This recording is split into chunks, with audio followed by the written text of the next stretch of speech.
கால் பாதத்தில் நகமெல்லாம் அல்லது பாதங்களே டோட்டலாகவே வந்து பிளாக்காக மாறிட்டு வர்ற மாதிரி வாஷ் பண்ணிட்டு இருக்கீங்களா? அப்போ தயவு செய்து இந்த பதிவை முழுசாக பாருங்கள். இந்த கலர் சேஞ்சஸ், அதாவது கருப்பாக மாறிட்டு வர்ற மாதிரி இருக்கிறது, கணுக்கால்லேருந்து கீழே மட்டும் கருப்பாக மாறுறது, நகங்கள் மாத்திரம் கருப்பாக ப்ரௌனிஷாக மாறிட்டு வர்ற மாதிரி நீங்கள் உணர்றீங்க அப்படின்னா இதுவும் ஒரு ஹெல்த் இஷ்யூவோட வார்னிங் சிக்னல். உங்களுக்கு தெரியுமா?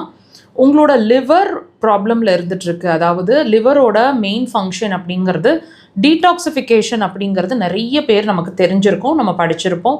ஸோ இந்த டீடாக்சிஃபிகேஷனை தினசரி எவ்ரி செகண்ட் அது நம்ம பாடியிலேருந்து டீடாக்சிஃபை பண்ணிகிட்டே இருக்குது, நம்ம பிளட்டை ப்யூரிஃபை பண்ணிகிட்டே இருக்குது. ஸோ இந்த இம்ப்யூரிட்டிஸ் அப்படிங்கிற ஒரு விஷயம் உங்களோட பாதங்கள்லையோ உங்களோட வேறு எங்கேயாவது ஸ்கின்லேயோ காட்ட ஆரம்பிக்குது அப்படின்னா லிவர் வந்து சரியான முறையில் டீடாக்சிஃபிகேஷன் பண்ண மாட்டேங்குது அப்படிங்கிறது தான் அது உங்களுக்கு தெரியப்படுத்தக்கூடிய விஷயம், நீங்கள் பார்க்கக்கூடிய உணரக்கூடிய விஷயம்.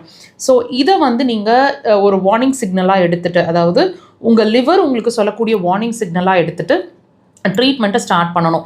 இதோடு நான் சொன்ன மாதிரி உங்களுக்கு டைஜஷன் பிரச்சனைகள், நான் சொன்ன மாதிரி எது கழிக்கிறது, புளிச்ச ஏப்பம், நெஞ்சு கரிப்பு, பர்டிகுலராக எண்ணெய், மசாலா, புளிப்பு அல்லது மாமிசம் சாப்பிட்றவங்களா இருந்தால் நான் வெஜிடேரியன், இதெல்லாம் சாப்பிடும்போது ஒரு ஸ்டமக் ப்ளோட்டிங், வயிறு ப்ளோட் ஆன மாதிரி ஆகிடுறது, அதாவது பொடப்பொடன்ற மாதிரி டைட்டான மாதிரி ஆகிடுறது, கேஸ் ஃபார்ம் ஆன மாதிரி ஆகிடுறது, நிறைய ஏப்பங்கள், புளிச்ச ஏப்பங்கள் வந்துகிட்டே இருக்கிற மாதிரி இருக்கிறது, உங்களோட த்ரோட்டில் இருந்து ஈசோஃபெகஸ் அதாவது உணவு குழாய் ஃபுல்லாகவே புண்ணாகிற மாதிரி ஆகிடுறது, சிலருக்கு வந்து கெட்ட கொழுப்பு ரத்தத்தில் அதிகமாக இருக்குது அப்படிங்கிற மாதிரி ரிப்போர்ட் வந்திருக்கும், ஃபேட்டி லிவர் இருக்குங்கிற மாதிரியும் ரிப்போர்ட் வந்திருக்கும், பித்தப்பையில் கற்கள் இருக்குன்ற மாதிரி ரிப்போர்ட் வந்திருக்கும், கண்கள் சுற்றி வலி இருக்கிற மாதிரி, ஐ பால்ஸ்குள்ளே வலிக்கிற மாதிரி ஒரு ஃபீலிங் இருக்கும், புருவங்களோட மேல் பகுதி ஒரு சைடு மாத்திரம் வலிக்கிற மாதிரி இருக்கும், காலை எழுந்த உடனே ப்ரஷ் பண்ணும்போது வாமிட்டிங் சென்சேஷன்ஸ் வர மாதிரி ஒரு உணர்வு இருக்கும்.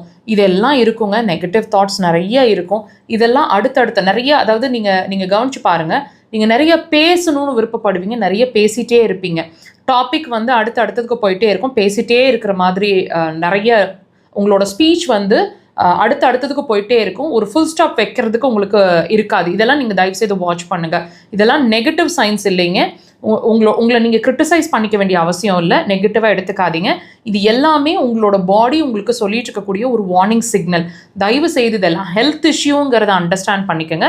இது எல்லாத்தையுமே அக்குபஞ்சர் ஒரு ஃபுல் ஸ்டாப்புக்கு கொண்டு வரும். கொஞ்சம் பொறுமையாக டெஃபினட்டாக அக்குபஞ்சரை ட்ரை பண்ணுங்கள்.